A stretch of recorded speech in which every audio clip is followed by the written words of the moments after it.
Assalamualaikum warahmatullahi wabarakatuh. Na'udzu billahi minasy syaithanir rajim. Bismillahirrahmanirrahim. Alhamdulillahi rabbil alamin. Wa bihi nasta'in ala umurid dunya waddin. Wassalatu wassalamu ala asyrafil anbiya'i wal mursalin Sayyidina wa maulana Muhammadin sallallahu alaihi wasallam tasliman katsira katsira wa ala alihi wa ashabihi ajma'in wa man tabi'ahum bi ihsanin ila yaumiddin. Amma ba'd. Yang mulia Imam Getanyo Asy-Syekhul Mubajjal Al-Mukarram Ustaz Zul Arafah dan seluruh alim ulama, tuan-tuan guru yang tak mungkin luntuan sebutkan namanya satu persatu, bapak-bapak, ibu-ibu, orang-orang tua kami, saudara-saudara, adik-adik remaja, adik-adik kecil, hadirin, hadirat rahimakumullah. Alhamdulillah, syukur bertanya kehadirat Allah Ta'ala atas taufik dan hidayah daripada Allah Ta'ala. Baru saja kita laksanakan satu perintah yang mulia, yakni solat fardu dengan berjamaah di masjid Allah yang mulia ini. Nabi gepegah khairul biqa'i masajiduha, sebaik-baik tempat di permukaan bumi adalah masjidnya Allah Ta'ala. Man dakhalal masjid fahuwa dhaif min duyufillah. Siapa yang masuk ke dalam masjid, dia adalah satu tamu di antara tetamu-tetamu Allah Ta'ala. Jikalah setiap orang memuliakan tamu-tamu yang hadir ke rumahnya, apatah lagi Allah Ta'ala tentulah lebih memuliakan sesiapa yang datang ke rumahnya. Pada bahagian lain Nabi bersabda, as-salatu khairul mawdu'. Salat adalah sebaik-baik yang diperintahkan Allah Ta'ala. Masya Allah, kita syukuri nikmat yang besar ini dan kita niat kita akan makmurkan masjid ini, sama ada program tabligh akbar ataupun tidak. Banyak fadilat bila solat berjamaah ini kita istiqomahkan. Nabi gepegah salatul jama'ati afdal min salati faddi bi 27 darajah. Salat jemaahnya lebih giat daripada sidrara bi 27 darajah, 27 darjat. InsyaAllah Bamandum bertanya nit jaga solat berjemaah, insyaAllah. Ini sebagai wujud kecintaan kepada baginda Rasulullah sallallahu alaihi wasallam. Perbanyak selawat, kita dengar tadi dari Guru Getanyo. Kemudian amalkan sunnah. Di antara sunnah yang penting dari segala yang penting adalah solat.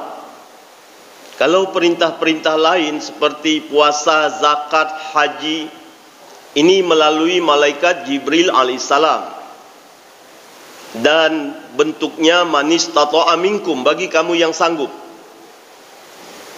Kakek tua yang sudah renta tak kuat lagi puasa Ramadan, tak wajib puasa. Urang-urang gasing hana harta untuk bayar zakat, tak wajib zakat. Bahkan berhak menerima zakat. Haji pun bagi yang mampu. Adapun solat, apapun hal ihwal keadaan harus dilaksanakan. Tak mampu berdiri, duduk. Tak bisa duduk, berbaring. Dengan kedap-kedip mata. Mata pun dah tak bisa berkedap-kedip. Tapi jantung masih berdenyut. Dengan denyut jantung. Berjalan jauh. Banda Aceh, Medan, Jakarta, Malaysia dan sebagainya. Solat boleh di jamak qasar. Zuhur dengan asar, maghrib dengan isya. Yang 4 rakaat menjadi 2 rakaat. Boleh jamak takdim ataupun jamak takhir. Musim kemarau, air kering di mana-mana, atau sakit berat, kata Pak Doktor tak boleh kena air. Wudu diganti tayamum. Kemudahan demi kemudahan diberikan Allah agar hamba-hambanya yang beriman dapat laksanakan solat. Enggak ada alasan untuk tidak solat. Nabi juga bersabda, "Shollu kama ra'aitumuni usolli."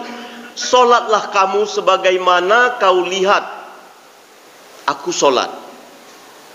Di antara ciri-ciri solat baginda Rasulullah sallallahu alaihi wasallam, beliau laksanakan di awal waktu berjemaah di mana azan berkumandang. Maka kita buat seperti yang Nabi contohkan ini.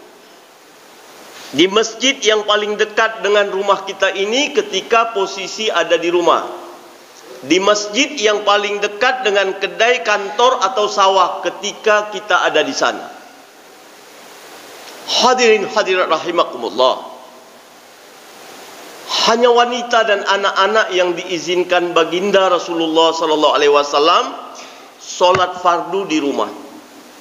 Wanita tak dilarang ke masjid, tapi ada rukhsah, kemudahan, boleh solat fardu di rumah. Adapun kaum laki-laki yang sudah akil balik, solatnya harus berjemaah. 88 hari sebelum wafat, baginda Rasulullah sallallahu alaihi wasallam sakit. Sakitnya demam panas. Makin hari makin panas. Dan di hari kewafatannya itu beliau selalu pingsan. Hari itu hari Isnin tanggal 12 Rabiul Awal. Sayyidina Bilal bin Rabah radhiyallahu an sudah kumandang azan subuh. Nabi belum datang. Bersama Sayyidina Abbas radhiyallahu an, beliau pergi rumah Nabi. Tanya, "Ya Rasulullah, macam mana pelaksanaan solat subuh pagi ini?" Nabi isyarat dua tangannya minta dipapah. Dua orang sahabat yang mulia itu papah Nabi ke masjid. Kakinya terseret-seret di tanah.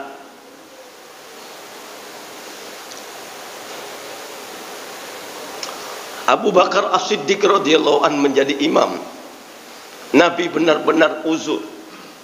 Beliau solat sambil duduk. Dan inilah solat kami yang terakhir dengan baginda Rasulullah sallallahu alaihi wasallam. Sekitar jam 9 pagi baginda Rasulullah sallallahu alaihi wasallam wafat. Inna lillahi wa inna ilaihi raji'un.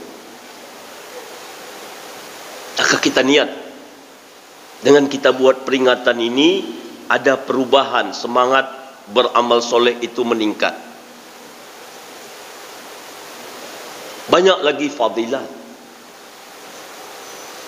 Kata Allah Ta'ala dalam hadits qudsi, aku tangguhkan malapetaka, bala bencana, berbagai macam penyakit-penyakit menular.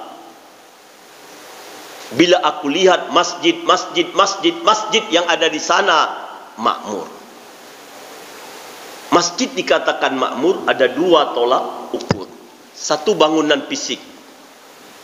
Janganlah, kata Nabi, rumah salah seorang kamu lebih megah daripada masjid. Masjid harus lebih megah. Alhamdulillah, macam inilah megahnya masjid. Yang kedua, dengan ramainya orang yang berjemaah di dalam adalah masjid-masjid Nabi SAW di masa hayat beliau. Tidak ada beda solat Jumatan dengan 5 waktu sama banyak. Hari ini kita merindukan suasana itu. Kalau masjid kosong gimana? Nabi bersabda, apabila masjid-masjid kamu kosong, mudahlah orang-orang kafir menguasai kamu di negeri-negeri kamu. Jadilah kita terjajah di negeri sendiri, bagai ayam mati kelaparan di lumbung padi, atau seumpama itik yang mati di kolam. Rasanya mustahil, tapi menjadi kenyataan. Kalau masjid makmur, Masya Allah, apapun strategis orang kafir, musuh-musuh Allah, musuh seluruh Rasul Allah, musuh seluruh hamba-hamba yang beriman, pasti dan pasti digagalkan Allah Ta'ala. Allahu Akbar. Bandung kita ni solat berjemaah. Satu lagi kelebihan, bila satu orang hamba beriman, sebelum kematiannya tiba, beberapa saat malakul maut datang ke masjid yang paling dekat dengan rumah dia, dengan kedai, kantor atau sawah. Malakul maut tanya, wahai masjid, kenalkah kau dengan Polan bin Polin? Kejap lagi nyawanya mau kucabut. Kalau orang itu ahlul masjid, masjid katakan sangat kenal baik. Tak ada kuasa kami menahan dia, karena ini sudah ketetapan Allah. Kami mohon kau cabutlah nyawa orang itu selembut-lembut yang Allah beri kepadamu. Maka dicabutlah nyawa ahlul masjid itu selembut-lembut yang Allah beri pada malakul maut. Tapi kalau tidak, walaupun rumah dia bersebelahan dengan masjid, atau dia salah seorang pengurus masjid, tapi enggak pernah ke masjid, kata masjid, aku enggak kenal dia, tolong cabut nyawa dia sekasar-kasar yang Allah beri kepadamu kemampuan untuk itu. Maka dicabutlah nyawa dia sekasar-kasar yang Allah beri malakul maut untuk mencabut. Na'udzubillah min zalim. Taniat insyaAllah. Hadirin hadirat rahimakumullah, kalau kita baca kitab-kitab sejarah seperti Tarikh At-Tabari yang disusun oleh Imam Tabari, atau Al-Bidayah wan Nihayah yang disusun oleh Imam Ibnu Katsir rahmatullah alaih, Sirah Nabawiyah yang disusun oleh Asy-Syaikh Abdul Hasan Ali As-Sani An-Nadwi rahmatullah alaih, dan lain-lain kitab-kitab sejarah menyebutkan zaman ketika Nabi Muhammad sallallahu alaihi wasallam diutus disebut zaman jahiliyah.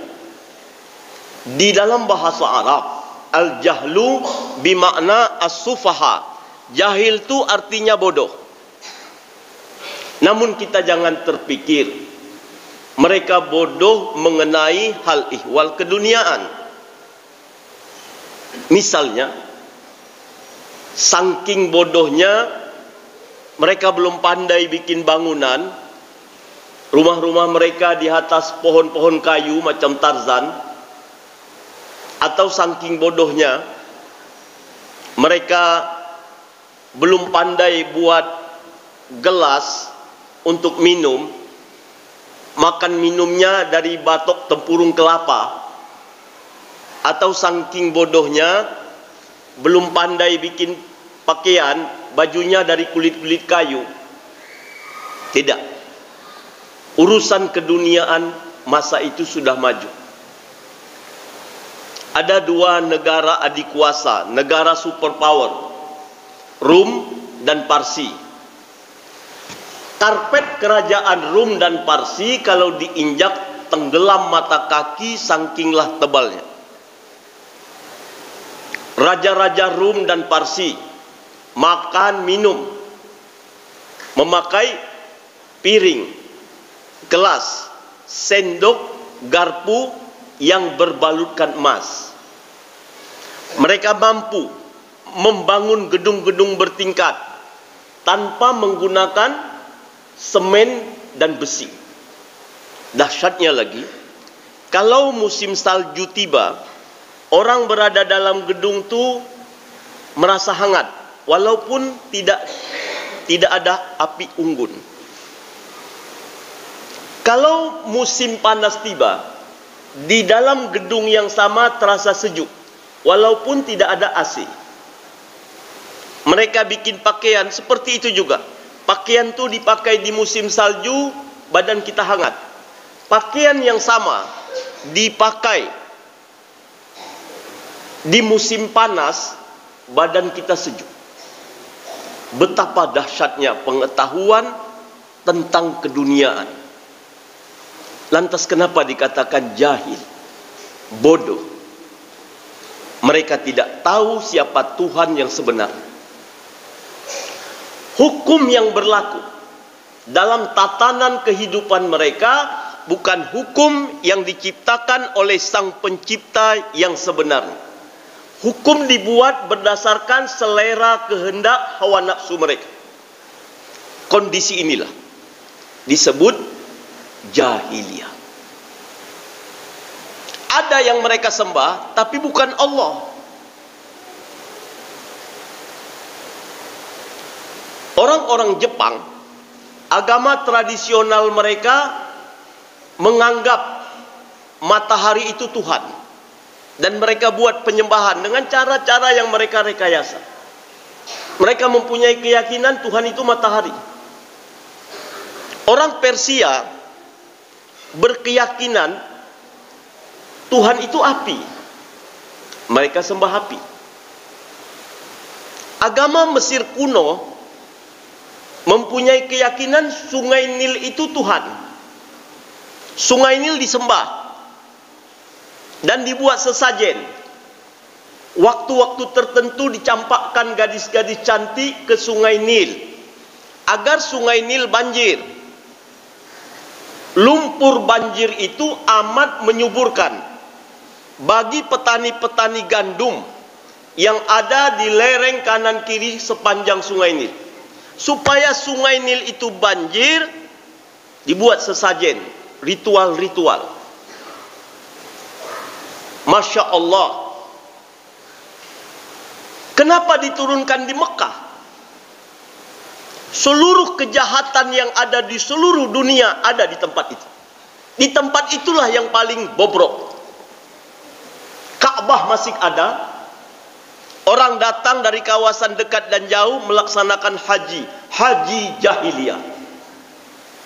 Tidak terdengar lafaz labbaik Allahumma labbaik. Tidak ada. Yang mereka puja-puji batu-batu berhala yang bergelantungan di dinding-dinding Ka'bah. Ada sekitar 360 banyaknya. Tuhan-Tuhan palsu. Mereka buat. Ada juga yang mereka beli. Di antaranya patung Hubal. Itu dibeli dari Yaman. Patung itu dari batu akik merah. Patung begitu besar dibawa dari Yaman. Bayangkan masa itu tidak ada kontainer. Macam mana mereka bawa dengan kenderaan waktu itu unta, kuda, keledai, gajah. Patung itu dibawa dari Yaman. Qadarullah. Di tengah perjalanan tali itu putus. Patung itu jatuh. Putus tangannya. Sampai ke Mekah, orang itu kerumun. Ada yang tanya, jadi tangannya kenapa putus? Jatuh tadi di jalan. putus tangan Tuhannya. Tapi hati sudah tertutup. Jatuh aja dari kendaraan, putus tangannya. Dalam tafsir Sawi disebut, mereka tawaf dalam keadaan telanjang bulat tanpa sehelai benang. Kaum lelaki tawafnya siang, lepas tawaf pakai baju. Kaum wanita pula tawafnya malam, lanjang juga, lepas tawaf pakai baju. Na'udzubillah, di tempat begitu mulia terjadi peristiwa begini menjijikkan. Ada satu orang dosen Universitas Islam Aligarh India, Profesor Majid Pasar rahmatullah alaih. Beliau katakan, manusia dan jin bila hidup tanpa agama yang hak akan lebih buas dari seluruh hewan-hewan yang buas. Bapak dan Ibu yang mulia, kalau kita telusuri tentang hewan-hewan buas ini, kebuasannya itu berbeda-beda. Ada satu jenis hewan buas membunuh mangsanya untuk mengambil manfaat buat dirinya. Setelah dibunuh, mati, dimakan.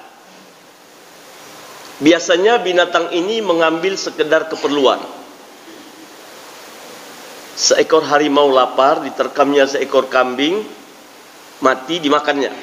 Kalau udah kenyang, lewatlah kambing di depan dia puluhan ekor, dia nggak ganggu lagi. Dia ambil sekedar keperluan. Yang termasuk jenis ini harimau, singa, ular, dan lain-lain. Ada yang lebih buas, membunuh mangsanya tanpa mengambil manfaat buat dirinya, dan tidak cukup seekor. Yang termasuk jenis ini ketonggeng, lipan, kalajengking, dan lain-lain. Luntuan contohkan, seekor cecak sedang istirahat di balik karpet. Datang lipan atau kalajengking, dia bunuh, mati. Dia tinggal, nggak dimakan. Hatinya senang. Dia jalan 7 atau 10 meter berikutnya, nampaknya istri cecak itu. Itu pun dibunuhnya, enggak juga dimakannya. Makin dia senang. Di sudut ruangan sana, nampaknya anak cecak masih bayi. Itu pun dibunuhnya, enggak juga dimakannya. Dia keluar. Di balik bebatuan atau pot-pot bunga ada beberapa butir telur-telur cecak. Itu pun dipecah-pecahkannya dan tidak juga dimakannya. Bapak dan Ibu yang mulia, jenis yang kedua ini lebih buas dari jenis yang pertama. Membunuh mangsanya tanpa mengambil manfaat buat dirinya dan tidak cukup seekor. Namun, kalau kita telusuri, kedua jenis hewan buas ini masih ada baiknya. Mereka buas kepada makhluk lain, kepada sesamanya mereka berkasih sayang.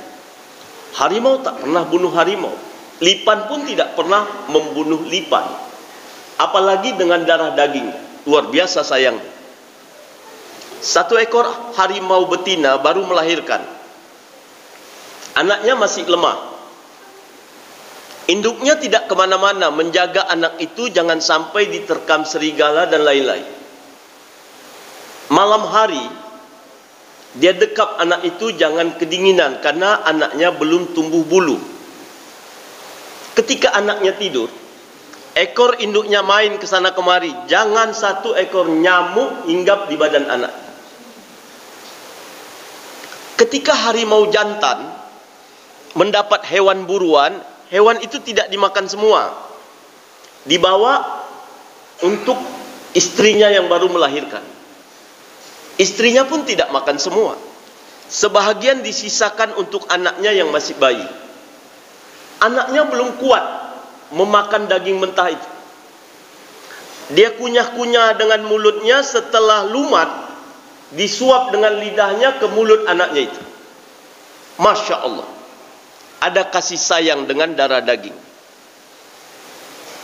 Ini yang ketiga, ini terbuas, nggak ada di atas ini. Manusia dan jin bila hidup tanpa agama yang hak, dia akan membunuh sesamanya tanpa mengambil manfaat buat dirinya. Kalau perlu, darah dagingnya dia bunuh. Di antara bentuk kebuasan masa itu, aib bagi satu orang suami kalau istrinya melahirkan bayi perempuan, suami tak berani keluar rumah sebelum dicekiknya anak itu. Kalau udah mati, bukan dipotong-potong jadi sate dimakan, dibuang ke lubang sampah, membusuk jadi santapan burung-burung pemakan bangkai. 2 tahun berikutnya lahir lagi, perempuan lagi, bunuh lagi. Udah 5 anaknya perempuan semua, dibunuh semua. Kalaupun tidak dibunuh, tak dicakapinya anak itu. Macam anak tiri di rumah itu, diperengutinya siang hari siang malam.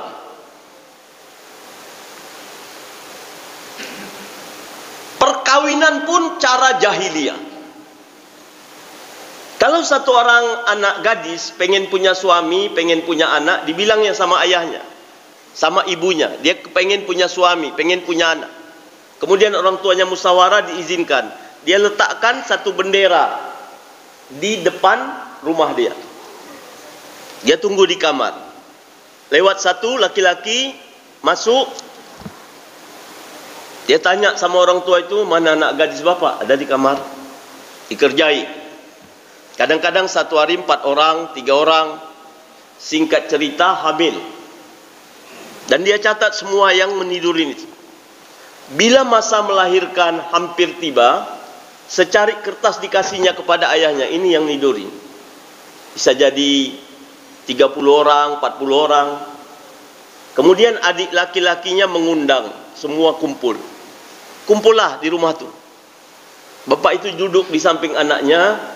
Saya mau tanya, siapa di antara ini semua yang mau menjadi bapak bagi anak yang bakal lahir ini? Tunjuk tangan 4 orang. Ada 2 cara penyelesaian. Yang 3 mundur, tapi yang 1 bayar. Musyawarah. Mungkin satu orang 10 juta, atau jangan tinggi kali lah, 5 juta satu orang. Atau berkelahi. A dan B berkelahi. A menang, B mati. C dengan D berkelahi. C mati, D menang. A dan D berkelahi. A mati, D menang. Ukuran siapa kalah mati. Satu ketika Nabi duduk dengan para sahabat. Satu orang laki-laki datang bertanya, "Ya Rasulullah, qul man abana." Katakan siapa bapak-bapak kami.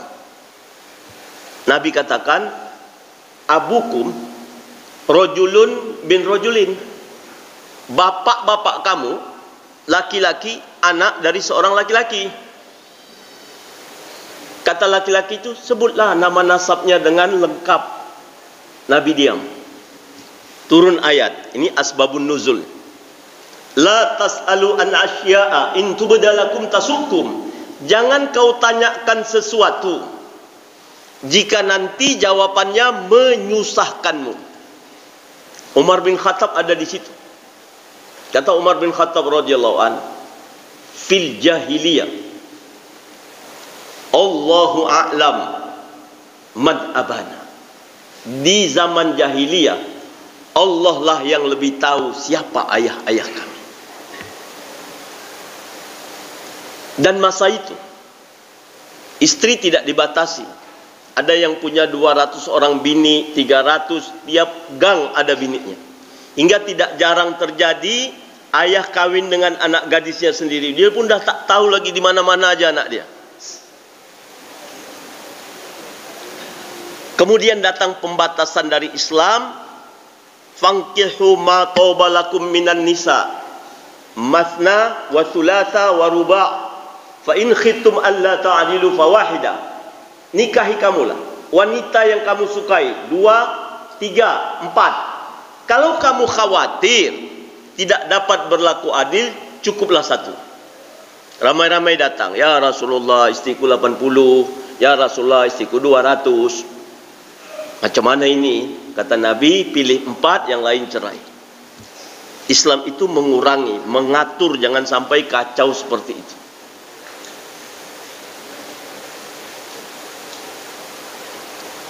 Kenapa seperti ini jadi buasnya?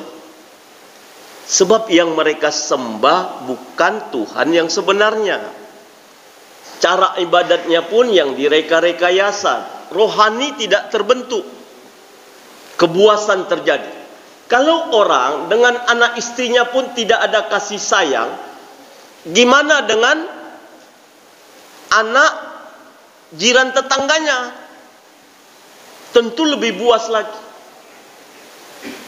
Sikit aja ada masalah, terjadi pertumpahan darah. Dan kalau sudah mati itu, kepalanya dibawa pulang, dibikin tempat penyimpanan khamar. Kalau nanti datang tamu, duduk macam kita minum kelapa muda, letak kepala orang. Minumnya dari tengkorak kelapa, tengkorak kepala orang. Itu satu kebanggaan. Kepala bergantung. Itu berarti orang hebat. Dan sekian banyak mati tangan dia. Makin wibawa. Inilah masyarakat jahiliyah. Nabi diutus Allah sebagai utusan yang terakhir.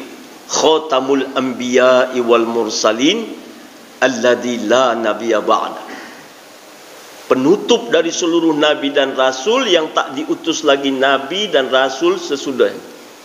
Kafirlah orang yang mengaku dirinya rasul bila Nabi Muhammad SAW telah diutus. Dan kafir pula orang yang menyokong, yang membela-belanya.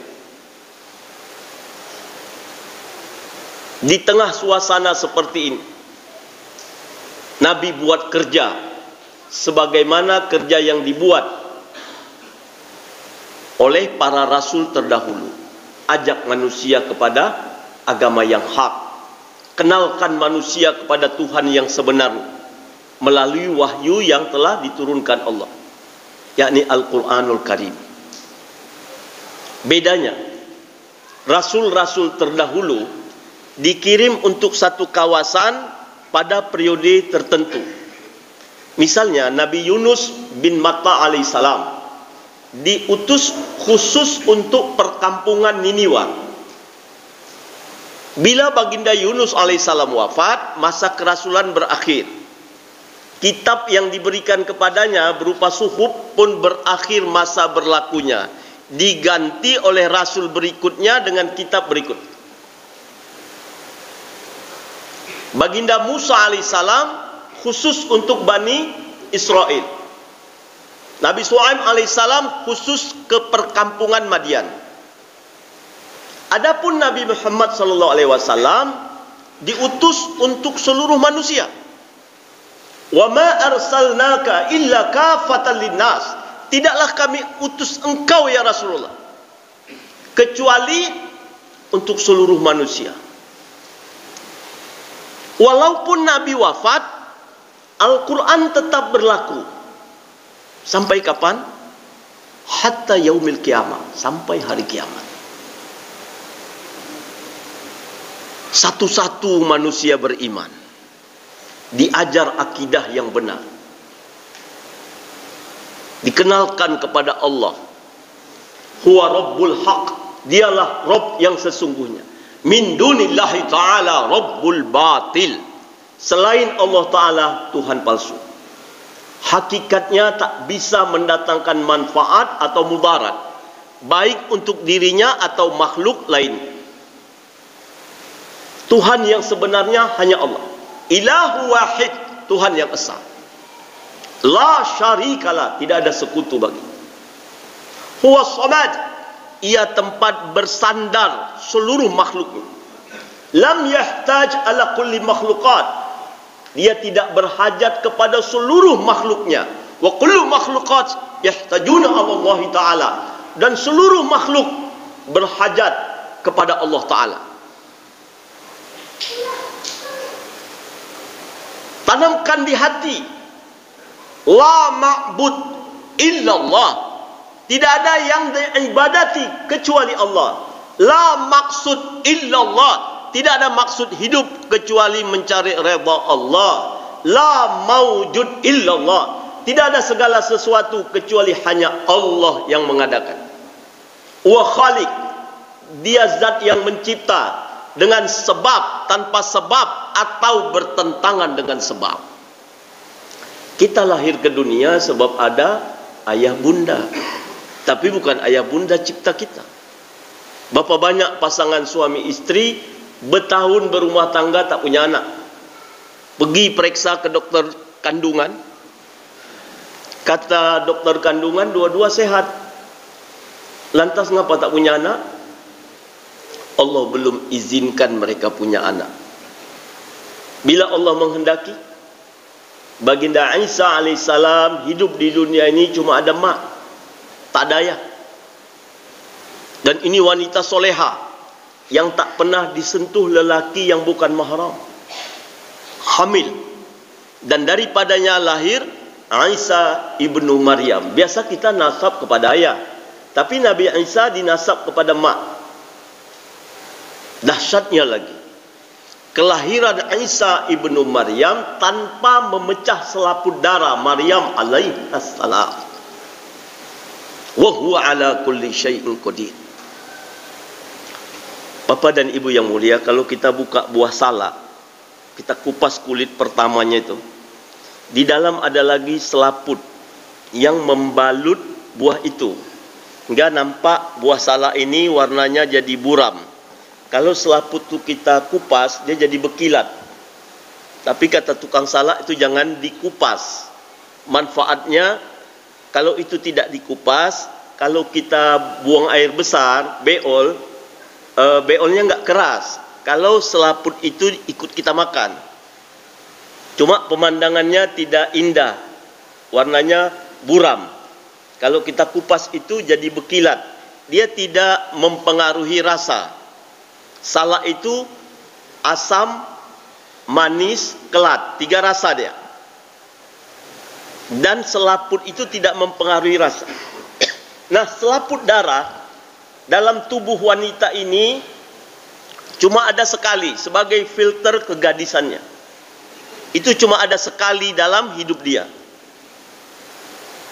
Masya Allah, ketika baginda Isa alaihissalam lahir, kelahiran itu dijaga Allah, bayinya selamat, selaput darah pun tidak pecah. Macam mana Allah buat? Ini di luar kemampuan ilmu kita untuk menalar. Jadi Nabi Isa itu cuma ada mak, tak ada ayah. Lagi dahsyat lagi Allah buat, Yahnek getanyo, baginda Adam alaihissalam hidup di dunia ini. Gak ada mak, gak ada ayah. Kita diciptakan dari pertemuan antara ovum dengan sperma, bibit jantan dengan betina. Tapi Nabi Isa alaihissalam tanpa percampuran itu. Dan Adam alaihissalam diciptakan dari segumpal tanah. Ketika dia merasa sepi dalam jannah sendiri, dia minta teman. Dipatah tulang rusuknya yang sebelah kiri yang bengkok, dan dari situ diciptakan istrinya Sayyidatina Hawa alaihissalam. Masya Allah, bisa cipta dengan sebab, tanpa sebab, atau bertentangan dengan sebab.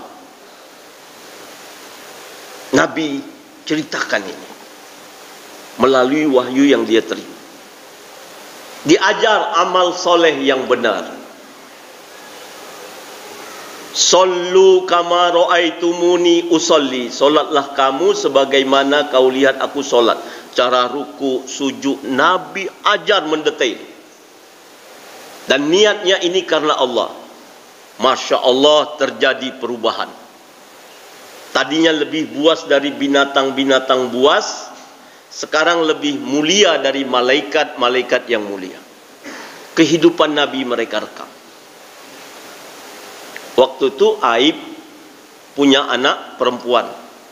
Ketika Nabi sedang duduk dengan para sahabat, datang Zainab radhiyallahu anha yang masih kecil, sekitar 6 tahun. Nabi kecup kening pipi kanan, pipi kiri. Satu orang laki-laki bilang, "Ya Rasulullah, aku enggak pernah cium sekalipun anak perempuanku." Kata Nabi SAW, siapa yang tidak sayang kepada anak istrinya, dia tidak disayang Allah. Sebaik-baik lelaki yang penyayang kepada anak istrinya, dan aku yang paling penyayang. Satu ketika pula Nabi katakan di depan para sahabat, paling mulia rumah tangga yang ada wanita di dalamnya, dan saya memiliki Fatimatu Zahra Al-Batul. Di zaman jahiliyah, perempuan kalau maaf cakap datang haid atau nifas, itu tidak dikasih tidur di rumah. Mereka punya keyakinan sial. Kalau dia pulang ke rumah ayahnya, ketuk pintu, numpang tidur, suami tak kasih tidur di rumah. Kata ayah dia, "Kenapa?" "Saya lagi haid, saya lagi nifas." Kata suami, "Sial. Jadi mau tidur di sini, bikin sial di rumah ayah? Tak bisa." Tidur di pinggir-pinggiran toko. Terkadang yang punya toko terbangun. Kamu kan istri si Polan, kamu kan anak si Polan. "Iya." "Kenapa tidur sini?" "Saya enggak dikasih suami tidur di rumah, haid. Ayah pun tak kasih," kata mereka, "sial. Jadi mau bikin toko saya sial? Pergi."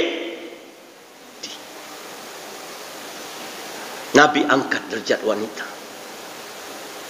Ad-dunya mata wa khairu mata al-mar'atu salihah. Dunia ni hiasan, kata Nabi. Sebaik-baik hiasan adalah wanita-wanita yang salihah.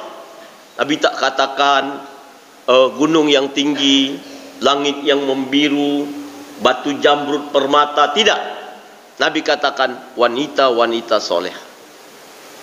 Sahabat tengadah tangan, "Ya Allah, lahirkanlah lagi wanita-wanita di rumah-rumah kami.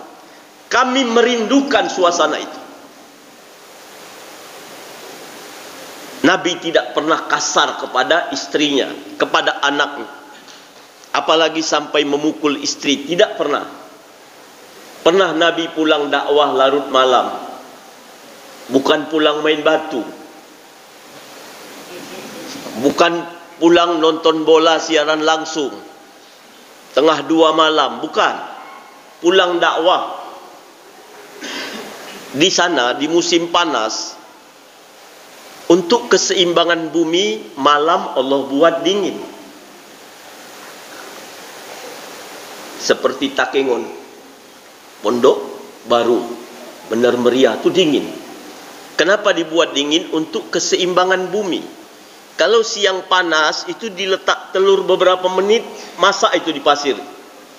Untuk keseimbangan bumi, malam dibuat dingin. Kalau malam tak dingin, besok terbakar bumi ini. Nabi 3 kali ucap salam.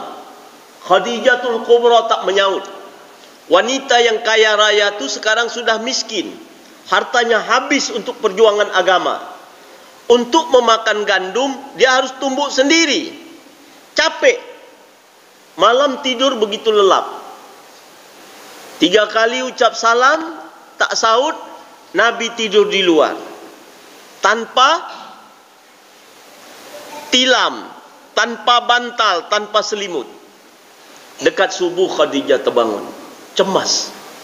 Nabi kok belum pulang? Dia buka pintu, Nabi tidur di luar, berembun badannya. Menangis Khadijah, "Ya Rasulullah, anta habiballah, engkau tu kesayangan Allah. Aku biarkan tidur di luar. Begini dinginnya hari, malulah aku pada Allah." Nabi senyum, "Wahai Khadijah, saya tidak mau mengganggu nikmatnya tidur tuan malam tadi. Saya tidak mau mengganggu indahnya mimpi tuan tadi malam. Ini. Wanita dilarang memerintah suaminya, tapi suami disuruh pengertian. Nabi biasa, kalau dia masuk ditengok rumah berserakan, Nabi ambil sapu, Nabi sapu. Dan Nabi tidak merasa rendah membantu istrinya itu. Bukan sementang-mentang jadi Rasul, Khotamul Anbiya, terus petentengan. Aisyah, jorok kali rumah kau ini, sapulah. Enggak. Kau pun percuma aja jadi istri, percuma aja jadi Ummul Mukminin. Wah, rumah Ummul Mukminin berserak-serak gini. Sapu ini, sapu. Terus masuk kamar, tidur. Gitu. Nabi ambil sapu, Nabi sapu. Luar biasa.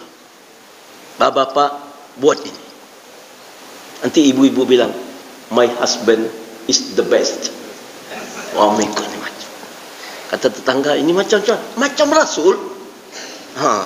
Dia pulang rumah berseraan, dia sapu. Piring kotor dia cuci. Pernah dia pulang, saya lagi sibuk masak. Satu anak demam, yang kecil pula tebeol. Dia ambil, dia cebokin, dia ganti semua pampers-pampersnya. Dan dia buat tu dengan senyum tanpa ada marah. Suamiku ini macam Rasulullah. Sahabat rekam kehidupan Nabi. Mereka pun sayang sama anak istri. Jangankan kepada anak istrinya, kepada jiran tetangga, anak-anak yatim, janda-janda terlantar, Nabi bikin baik. Saya teringat, mujahidin berangkat ke Uhud, memperjuangkan agama. Di antara mujahidin itu ada seorang lelaki bernama Abu Bashir. Dia punya anak namanya Bashir. Arti Bashir itu gembira. Ayahnya dipanggil Abu Bashir. Kalau di Takengon, Aman Bashir. Gitu di Takengon. Saya pernah ke Takengon, orang panggil ayah dengan lokop nama anaknya. Nah, di Arab seperti itu juga. Dia disebut Abu Bashir. Anaknya namanya Bashir. Mak dia Ummu Bashir. Ketika ayahnya berangkat bersama Nabi perjuangkan agama ke Uhud, qadarullah, mak dia Ummu Bashir sakit dan wafat. Tinggallah Bashir seorang diri, umur sekitar 6 tahun. Tiap hari dia pergi ke pintu masuk kota Madinah, tunggu bapak dia pulang jihad. Sore dia pulang lagi. Besok dia pergi lagi, duduk situ. Tibalah masanya mujahidin Uhud pulang. Ramai anak-anak songsong kedatangan ayahnya, termasuk Bashir. Dari jauh debu-debu padang pasir itu mengepul, asbab hentakan kaki-kaki kuda mereka.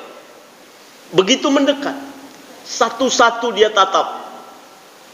Sampai yang terakhir, dia tidak melihat ayahnya Abu Bashir. Abu Bashir mati syahid di Uhud. Anak-anak lain peluk ayah lepas rindu. Kecuali Bashir, memencil terisak-isak di balik batu. Nabi lihat, Nabi dekatin, Nabi jongkok memegang bahunya. Ya bunayya, limaza tabki? Ya bunayya, di dalam bahasa Arab, dalam ilmu balaghah, ini kalamul latif, ucapan lemah lembut. Orang Melayu bilang, wahai buah hatiku. Kata orang Mandailing, oh sibiran tulangku.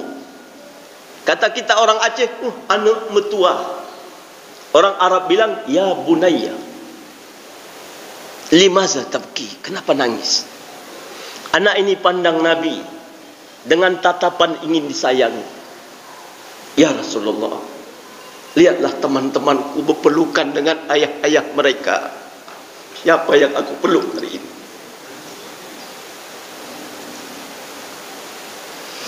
Nabi kata, abshir ya Bashir, Atuhibbu an akuna abaka wa Aisyata ummaka. Bergembiralah wahai Bashir, maukah engkau menjadikan aku ayah angkatmu dan bunda Aisyah menjadi ibu angkatmu? Anak itu berdiri memeluk Nabi SAW. Nabi balas pelukan itu dengan lembut. Dia gendong, dia bawa pulang. Wahai Aisyah, mandikan anak ini, beri dia pakaian yang baik. Aku lihat dia dalam keadaan duka. Senangkan hatinya wahai Aisyah. Sayangi dia wahai Aisyah. Aku kelak dekatnya di surga dengan orang yang perhatian, belas kasih sayang kepada anak yatim. Dekatnya bagaikan ini dan ini. Ia merapatkan dari telunjuk dengan jari tengahnya. Sahabat rekam. Sahabat pun sayang kepada anak-anak yatim. Jangan anak sendiri, anak yatim. Sahabat saya. Kehidupan Nabi mereka rekam. Jangankan kepada anak-anak yatim, kepada binatang Nabi bikin baik. Di zaman jahiliyah, hari-hari tertentu di pasar Ukas itu hari pekan. Orang kalau mau beli kambing, unta, sapi, itu binatang itu hidup. Nanti pembeli bilang sama yang jual, tolong pahanya 2 kilo. Dikeroak pahanya. Tolong daging asnya 3 kilo. Kadang-kadang 1 ekor hewan sampai seminggu baru mati. Derai air mata, perih. Tapi Nabi katakan, bila kamu sembelih hewan, tajamkan pisaunya, hadapkan ke kiblat, sebutlah asma Allah, Bismillahirrahmanirrahim. Ketika 1 ekor hewan disembelih, janganlah hewan-hewan lain melihat kejadian itu. Jagalah perasaan teman-temannya. Tinggi ini Pak. Satu ketika Nabi solat, Nabi di samping memakai serban, dia juga memakai selendang di bahu seperti ini. Kadang-kadang 2 ke depan gini, kadang-kadang seperti ini. Satu ketika sahabat lihat selendang itu bekas guntingan. Mereka macam mana Nabi buat, mereka pun buat. Nabi pakai serban, mereka pakai serban. Nabi pakai selendang macam ni, mereka pun pakai. Kalau Nabi bikin 2 gini, mereka buat. Kalau Nabi bikin 1, mereka bikin 1. Ikut mi'ah fil mi'ah, 100%. Satu ketika mereka lihat selendang itu bekas guntingan. Selesai solat ramai-ramai datang, ya Rasulullah, adakah wahyu turun memerintahkan untuk menggunting selendang ni? Nabi senyum, tak ada. Cuma tadi waktu mau solat, 1 ekor kucing tidur atas selendang ni. Aku tak sampai hati membangunkannya, aku gunting. Sisanya tu Nabi bawa ke masjid. Masya Allah, binatang pun dapat rahmat. Sahabat rekam. Abu Yazid radhiyallahu an bertamu ke rumah temannya. Setelah pegang-pegang haba, dia pun pamit pulang. Sampai rumah, waktu dia mau ganti baju, dia lihat seekor semut hitam. Kebingungan di jubahnya. Dia enggak jadi ganti baju, dia balik lagi. Hari panas terik. Kata temannya, wahai Abu Yazid, apa yang tertinggal? Tuan datang lagi. Dia senyum, enggak ada yang tertinggal. Saya cuma mengembalikan semut ini, terpisah dari anak istrinya, terpisah dari teman-temannya. Dahsyatnya, bila agama yang hak wujud dalam kehidupan umat. Bapak dan Ibu yang mulia, di akhir zaman ini, ketika orang-orang yang mengaku beriman tidak beramal, rohaninya rusak lagi, kejahiliahan itu muncul lagi. Maka kita baca berita ada suami mencincang-cincang istrinya, ada anak membunuh ibunya. Satu, abang beca rebut-rebutan sewa, saling membunuh. Pergilah jumpa mereka, pasti agama yang hak sudah lama tidak diamalkan. Contohnya solat. Nabi katakan, inna solata tanha anil fahsya'i wal munkar. Sesungguhnya solat ini mempunyai kekuatan bagi si musolli untuk mencegah dia dari berbuat fahsya dan mungkar, dosa zahir ataupun dosa batin, baik yang merugikan diri sendiri ataupun orang lain.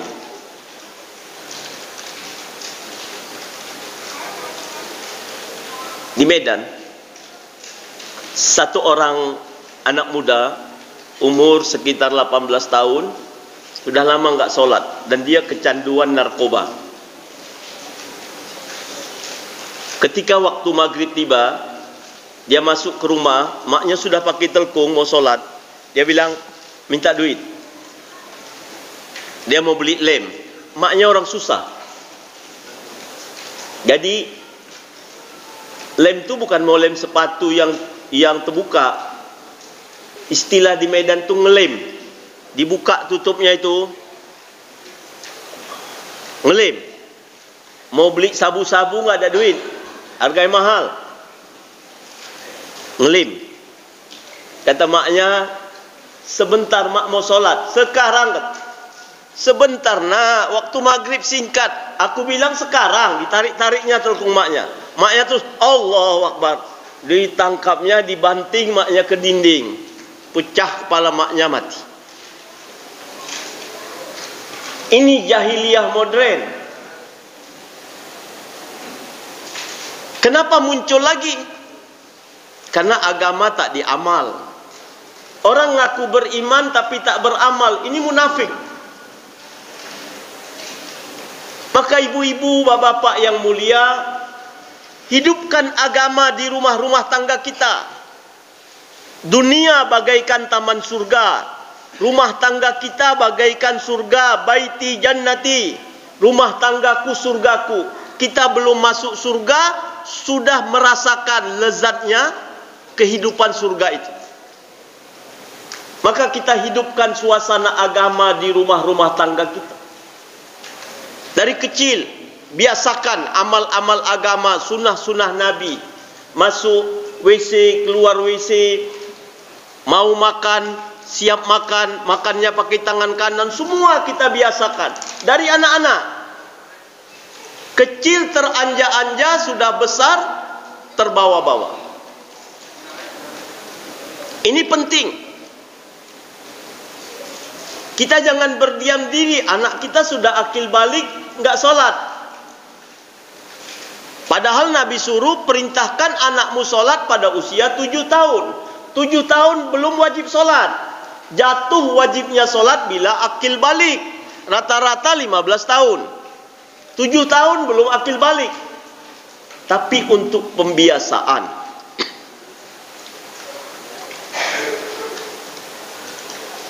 Namanya tarbiyatul aulad bil Islam, pendidikan anak dalam Islam.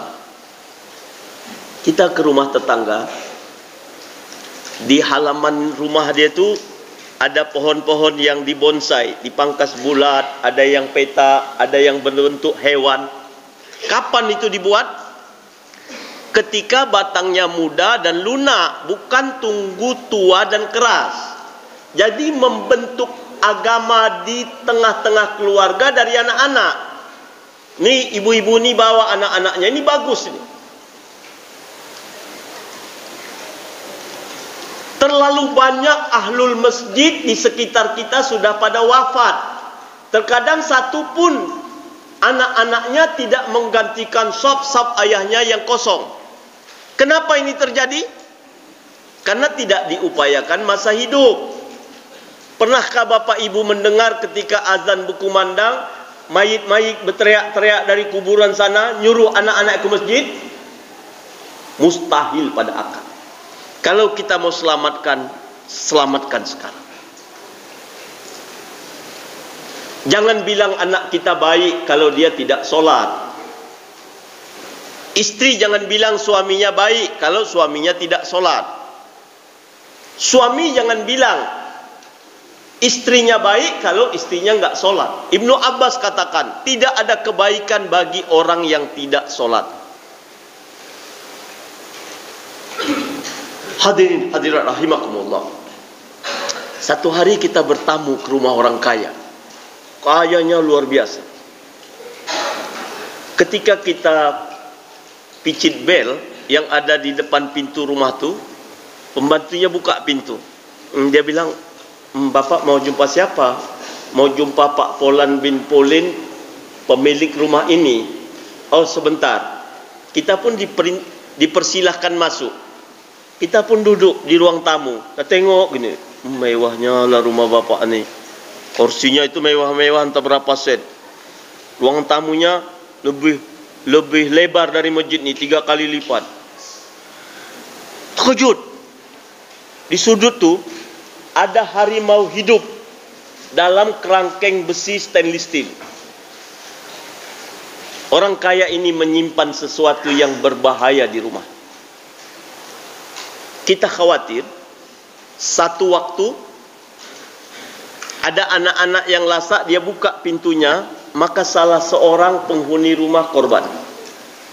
Orang kaya itu menyimpan sesuatu yang berbahaya di dalam rumah.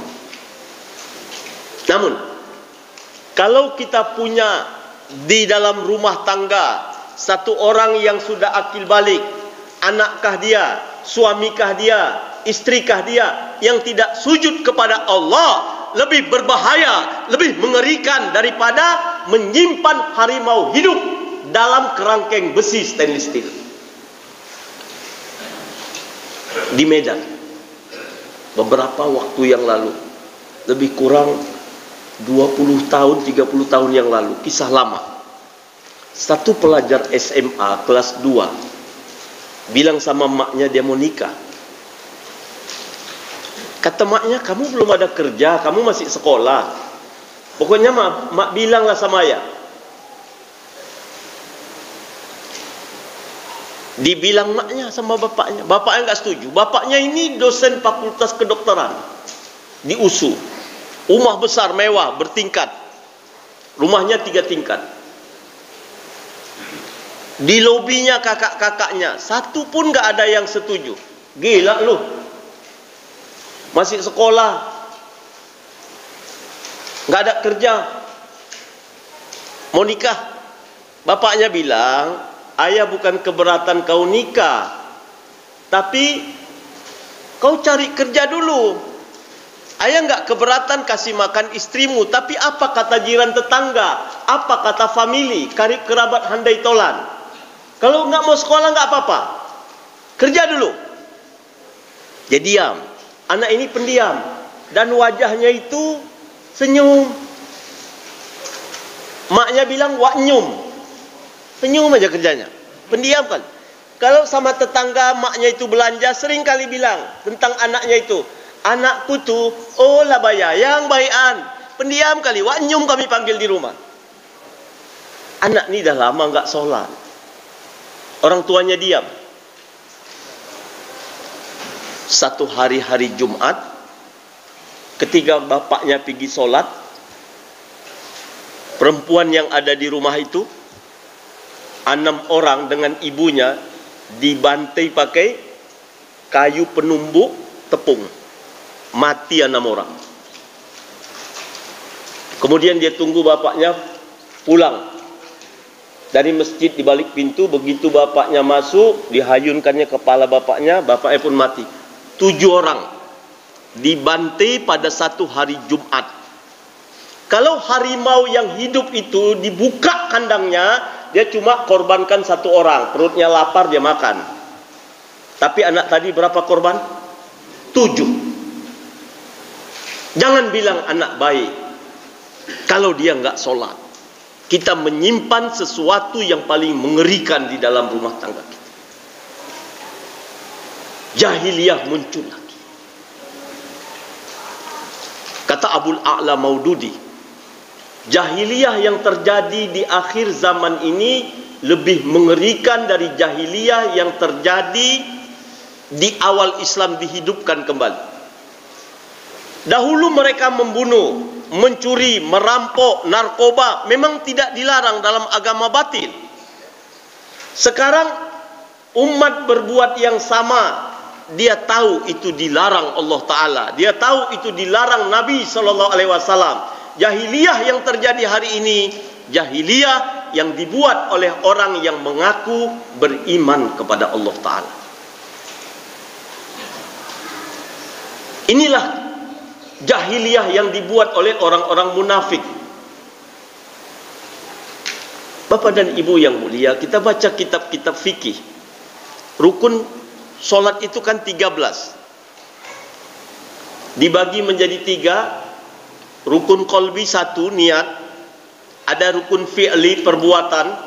Ada rukun qauli, perkataan. Jumlah semua 13. Tapi kita jarang membicarakan rukun syahadat.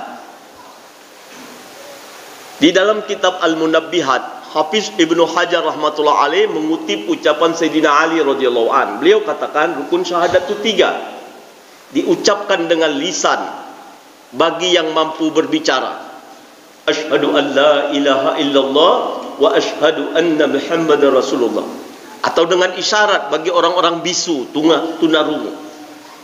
Yang kedua, diyakinkan dalam lubuk hati sanubari keyakinan pada Allah Ta'ala tanpa bercampur dengan segala macam kesyirikan dan najis-najis hati. Yang ketiga, dibuktikan melalui perbuatan nyata, baik yang berhubungan pada Allah, hablum minallah, maupun yang berhubungan kepada sesama manusia, hablum minannas.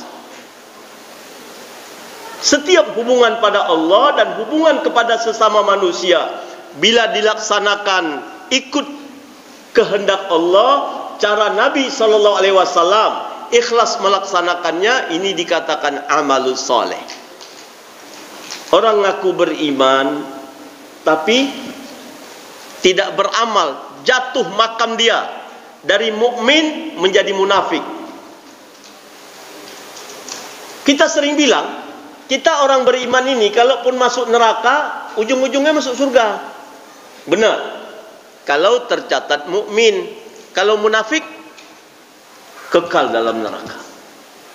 Dalam Al-Quran, innal munafiqina fid darkil asfali minan nar. Sesungguhnya orang-orang munafik tempatnya di kerak yang paling bawah daripada neraka. Kerak paling bawah. Khalidina fiha, kekal selama-lamanya.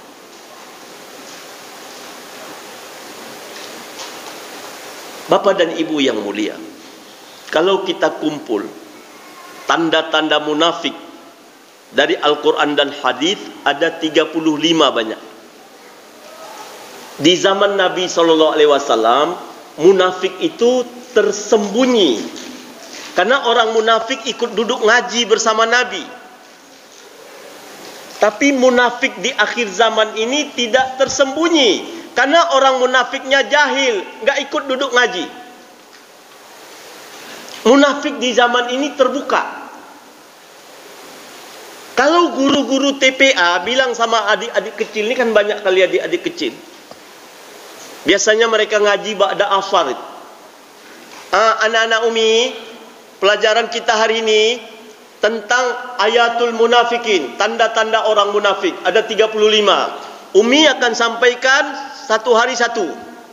Besok tanda yang kedua. Sebelum Umi sampaikan tanda kedua, Umi tanya yang semalam apa. Maka jangan lupa, dengar baik-baik.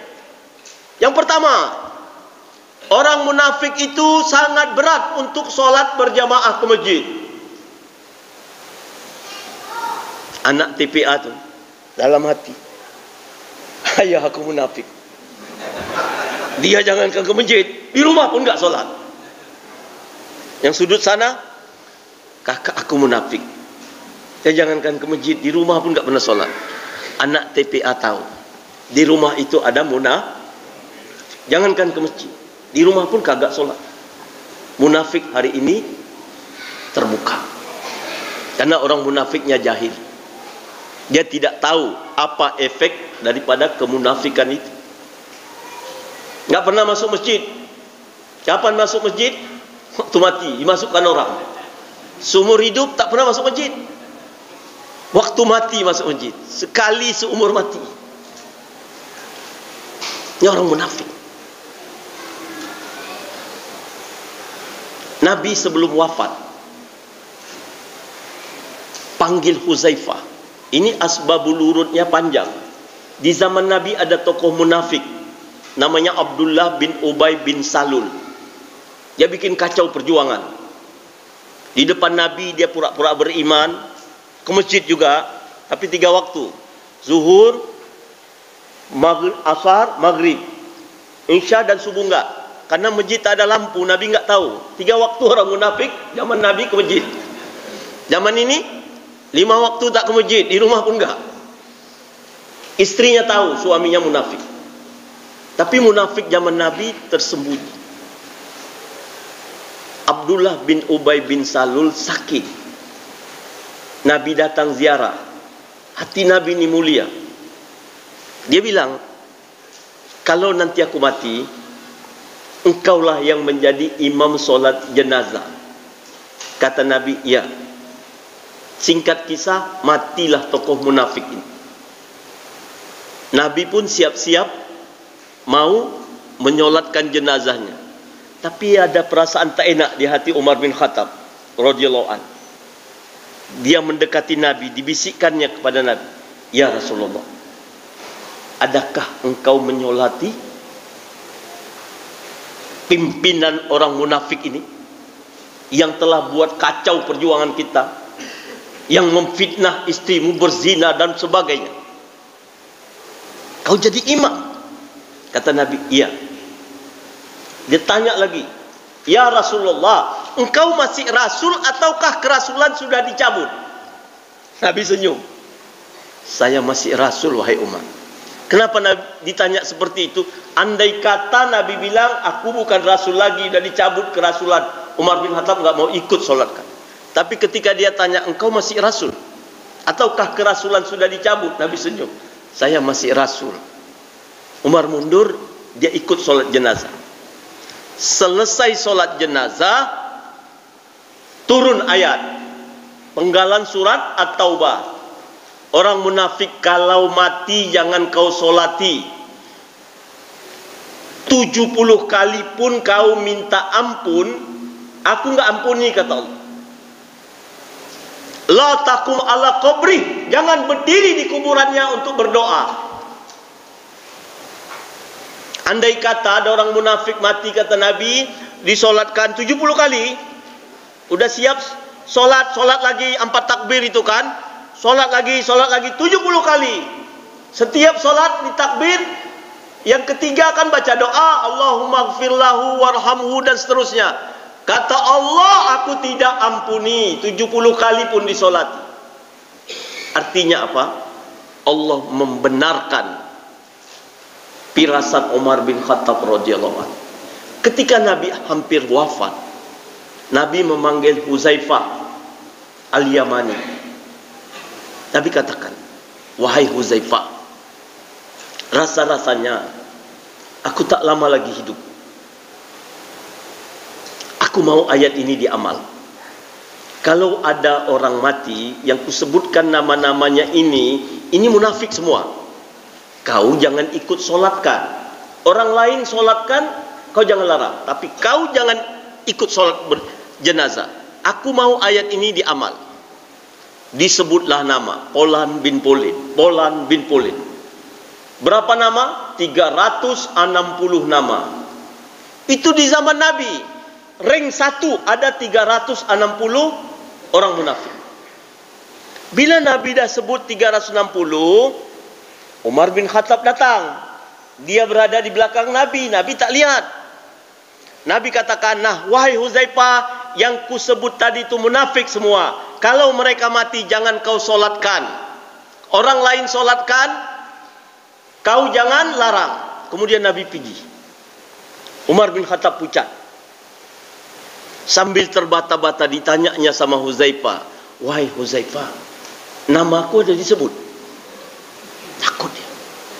Padahal dia sudah mendengar, kupingnya sudah dengar dari semua sahabat ada 10 yang dijamin masuk surga. Umar bin Khattab 1. Tapi dengar peristiwa ini, dia pucat. Namaku ada disebut. Kata Huzaifah, tidak. Lalu siapa yang disebut Nabi? Kata Huzaifah, wahai Umar, kata Nabi, ini rahasia. Maka Huzaifah itu gelar dia penyimpan rahasia Rasul. Kata Nabi, ini rahasia, tidak boleh disampaikan. Sejak saat itu, kalau ada sahabat yang mati, Umar bin Khattab di belakang Huzaifah aja dia. Tengokinya Huzaifah. Ketika waktu solat jenazah tiba, Huzaifah ikut solat pun apa enggak? Enggak ikut. Ini satu. Dia tidak mau ikut solat jenazah kalau Huzaifah tidak ada dalam barisan saf-saf itu. Itu di zaman Nabi. Kita hari ini jangan tuduh orang lain munafik. Tapi kita perlu takut. Jangan sampai kita ini merasa mukmin, rupanya munafik. Na'udzubillah min zalik. Bapak dan Ibu yang mulia, Nabi itu umur 6 bulan dalam kandungan ayahanda Abdullah bin Abdul Muttalib wafat. Umur 6 tahun Bunda Aminah binti Wahab wafat. Dia nggak ada dosa sama orang tuanya, belum akil balik. Tapi ada kisah tentang Halimatu Sa'diyah. Perempuan ini pernah susukan Nabi waktu Nabi bayi dari perkampungan Bani Sa'ad. Ada keberkahan bagi Halimatu Sa'diyah, pegang jasad Nabi. Ketika terjadi musim penyakit di mana-mana, orang pada bermatian, Halimah dan keluarganya sehat. Kalau sekarang tidak kena COVID-19. Pernah pula wabah tanaman, seluruh tanaman penduduk habis dimakan rayap, dimakan wereng. Tapi tanaman Halimatu Sa'diyah panen berlimpah ruah. Begitu juga ada wabah untuk hewan ternak, bermatian kambing, bermatian sapi, unta. Tapi binatang ternak Halimatu Sa'diyah beranak pinak. Keberkahan memegang jasad Nabi. Ini keberkahan dunia. Usia 40 tahun Nabi menjadi Rasul. Halimatu Sa'diyah bersama suaminya masih hidup dan tidak pikun. Kakek nenek itu tak pikun. Dan dia mendapat hidayah, beriman pada Allah. Ini keberkahan akhirat. Satu ketika rindu kali dia dengan Nabi itu, anak yang pernah disusukannya. Datang ajalah. Nanti kalau ditanya apa yang mau disampaikan, ada perkara penting. Sebenarnya dia rindu kali. Sampai di rumah Nabi, dipandangnya Nabi SAW, enggak bisa bicara dia. Pucat, bergeletar. Kelewat tampan dan wibawa. Kata Abu Hurairah radhiyallahu an, adalah Nabi SAW sangat tampan dan wibawa. Demi Allah, aku belum pernah lihat manusia lebih tampan dan wibawa melebihi Nabi Muhammad SAW. Kulitnya putih kemerahan, hidungnya mancung, bulu matanya lentik, rambutnya ikal. Kalau dia tersenyum, gigi dia lebih indah dari mutiara. Kalau dia berkeringat, kata Abu Hurairah, keringat dia lebih wangi dari minyak kasturi. Bila dia keluar hari panas terik, Allah perintahkan awan menaungi dia. Demi Allah, aku belum pernah melihat manusia lebih tampan dan wibawa melebihi Nabi Muhammad SAW. Adakah sekarang ni pemimpin dunia, entah presiden Amerika, entah presiden Jerman, saking wibawanya kalau dia keluar awan menaungi? Oh, tak ada. Nabi Muhammad ini. Lihat anak yang pernah disusukannya itu, Halimatu Sa'diyah pucat, bergeletar, duduk lemas di lantai rumah Nabi. Lantai itu sederhana, bukan keramik dilapis karpet tebal, bukan. Tanah seperti tanah di luar sana. Lihat ibu susunya duduk di tanah, Nabi dengan lembut membuka serbannya, dia hampar. Umi duduk sini. Halimah makin salah tingkah gitu. Duduk Umi. Dia pegang bahu ibunya, dia duduk ini dengan Nabi sendiri duduk di tanah. Dengan lembut dia bilang, Umi, saya anak Umi. Saya bukan raja-raja Rom yang bengis lagi sadis. Saya anak Umi. Katakan Umi, apa yang bisa Ananda bantu? Masya Allah. Luar biasanya sama orang tua, walaupun jasanya cuma menyusui. Coba kita fikir bersama, apa kira-kira yang akan dibuatnya kepada ibu kandungnya? Andai kata Bunda Aminah hidup sampai Nabi dewasa, sama ibu susu pun seperti itu dia. Ibu-ibu, buat baiklah sama orang tua. Ridallah fi ridal walidain. Keridaan Allah bergantung pada keridaan dua ibu bapa. Dan ingat, setelah kita berumah tangga, orang tua kita jadi 4. Kedudukan mertua dalam Islam sama seperti orang tua kandung kita. Cuma satu perbedaan, tidak saling waris mewarisi.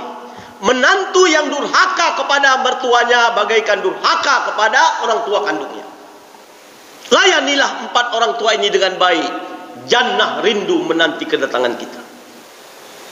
Wa qadha rabbuka alla ta'budu illa iyyahu wa bil walidaini ihsana.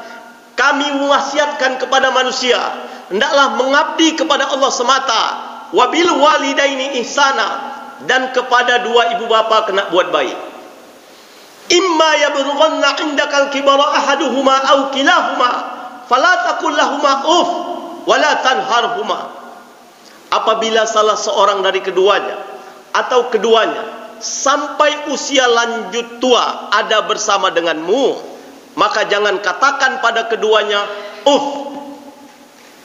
Bapak dan Ibu yang mulia, kalau kita buka Al-Quran terjemah Indonesia, uff diartikan A. Tapi dalam kamus Lisanul Arab, uff sepatah kata, mengerti atau tidak dimengerti, yang menunjukkan ketidaksenangan hati.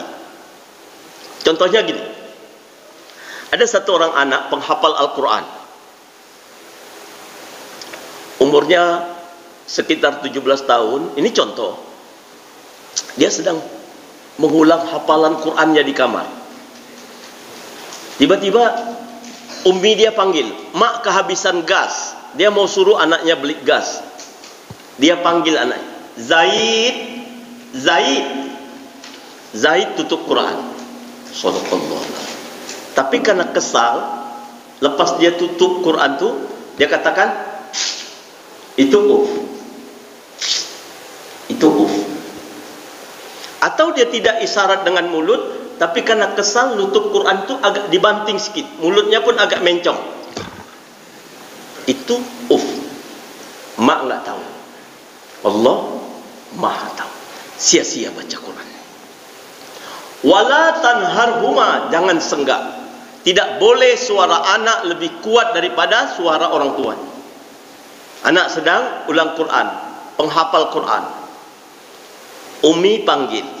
Umi sedang kesibukan. Adik yang paling kecil badannya panas. Kejap-kejap masuk kamar urus adik.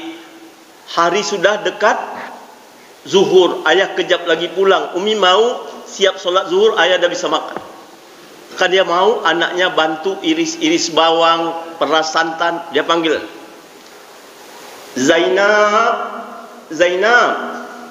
Zainab, sadaqallah. Apa? Aku lagi baca Quran ini. Sia-sia baca Qurannya. Wa qul lahuma qawlan karima. Ucapkan pada keduanya kata-kata yang lemah lembut. Wahfid lahuma janahadul liminar rahmah. Rendahkan sayapmu pada keduanya. Jangan sombong sama orang tua. Maka kalau orang tua lagi duduk di lantai, kita jangan duduk di bangku. Kalau terpaksa jalan, jangan di depan orang tua, dari belakang. Rendahkan sayap pada keduanya. Kalau terpaksa dari depan, di negeri kita diajar membungkuk. Ada sebagian ustadz-ustadz yang kelewat tinggi ilmunya, dia bilang syirik. sujud kepada orang tua, syirik rukuk kepada orang tua. Bapak dan Ibu yang mulia, sujud ini ada dua macam. Satu, li ta'bud, ini mutlak untuk Allah. Yang kedua, li tahrim, penghormatan. Bolehkah makhluk kepada makhluk? Boleh. Coba baca kisah baginda Yusuf alaihissalam. Ketika di hari tuanya dipertemukan Allah dengan ayahandanya Yakub alaihissalam, baginda Yusuf alaihissalam sujud di depan Yakub, dan sujudnya itu penghormatan. Bukanlah sujudnya baginda Yusuf menganggap ayahnya itu Tuhan, bukan. Nabi Yusuf alaihissalam waktu kecil mimpi lihat 11 bintang, bulan, matahari sujud kepadanya. Apakah planet-planet itu berbuat syirik? Ini penghormatan. Diceritakannya ini kepada ayahnya. Kata ayahnya, itu tanda kenabian, kau bakal jadi rasul. Tolong jangan kau ceritakan kepada saudara-saudaramu. Nanti syaitan membisikkan rasa hasad, dengki, dan mereka buat yang tak baik kepadamu. Ketika Allah Ta'ala ciptakan Adam alaihissalam, Allah perintahkan malaikat sujud. Fasajadu illa iblis aba wastakbar wa kana minal kafirin. Semua malaikat sujud kecuali iblis. Dia enggan, tidak mau sujud. Dia takabur. Jadilah dia dalam golongan orang-orang yang kafir. Iblis dicap kafir karena menentang Allah, tidak mau sujud. Allah perintahkan sujud seluruh malaikat kepada Adam alaihissalam, bukan menyembah, tapi li tahrim, penghormatan. Jadi orang Jawa itu kalau dia minta maaf sama mak bapaknya, itu sujud. Bahasa Jawanya sungkem. Itu namanya adab. Jangan tuduh-tuduh orang syirik. Belajar agama ini. Ada satu anak, bandelnya luar biasa. Kejahatan yang dibikinnya kelewat batas. Hingga satu hari bapaknya usir dia dari rumah. Pergi kau dari rumah ini. Jangan kau injak lagi rumah ini. Pergi. Dia pun pergi. Besok mau hari raya, dijumpainya satu ulama di kampung. Pak, besok kan hari raya.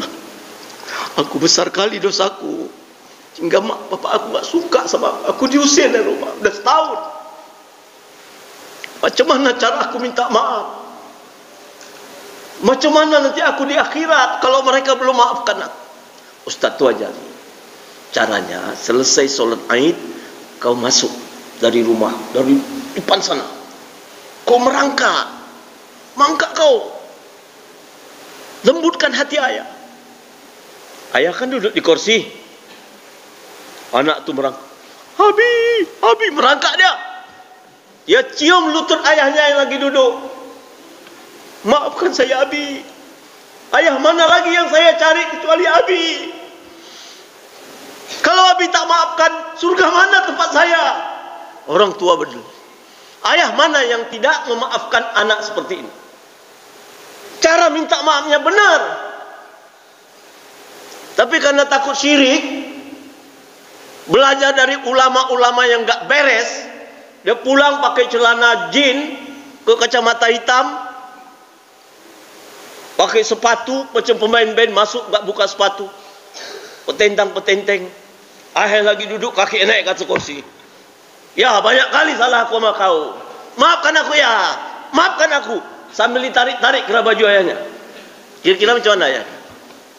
Kau minta maaf pun sambil bikin dosa. Pergi kau. Berdidih darah aku nengok kau.